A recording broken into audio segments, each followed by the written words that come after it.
It's interesting, though, with the Blues, Ivan Barbashev's an interesting name. Fluto wrote about this in The Athletic the other day, and it's an interesting move. It's an interesting thought because it would add depth up front. He's 1 year when he was with Jim Montgomery, he was, had a career year in terms of goals and points. And, again, I think the Bruins are full of third line centers. Charlie Coyle, Trent Frederick, Pavel Zacha, like you can go down the list. But it does give you a left shot center. It does give you a depth option. It, God forbid an injury happens, you can, you have a lot more options. It would take assets to get him. I don't know if you have the cap space to do that and a defenseman. There's obviously, Don Sweeney can make the cap work. Evan Gold and them can do that. But it's an interesting thought. What do you think? Yeah, I think he's a guy that I think fits more of an immediate need. And again, there's a team that has very few flaws or weak links in their lineup. But when you look at third line, scoring punch, whether it's down the middle or especially, Barbashev's a center, but playing on the wing, he's done that the last couple of years as well. Seems like a guy that would make more sense for them to target and give up a little bit more assets for a rental than a guy like Gavrikov, right? Barbashev's a really good straight line player. Will, add some physicality, not like a bruiser, like a guy like Achari, but, can throw his weight around out there.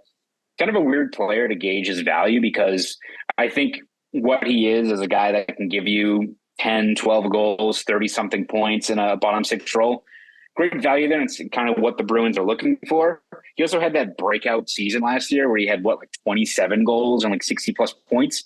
I don't think he's that kind of player. I think he was shooting 22% or something last year. So that was, that's sustainable.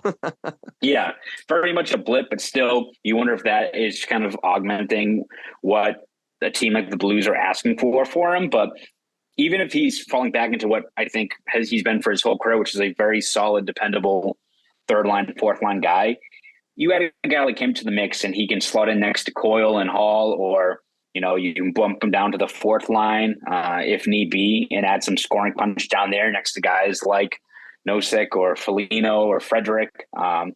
He's just another solid guy to add to that mix that gives Jim Montgomery options, right? It's not like if you get a guy like Gavrikov and you're like, all right, we already have 6 good defensemen. We're just are we going 7D?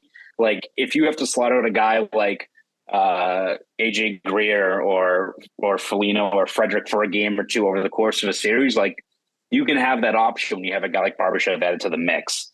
So whether it's a guy like him, Bukestad, Bonino, any of these other kind of guys that aren't going to cost maybe as much, worth exploring. But Barbashev's an interesting case because you wonder if even if he's a rental, whether a team like the Blues is still going to be asking for a first-round pick or something for him just because of what he showcased last year. But again, I wouldn't put too much stock into what his numbers were this past season.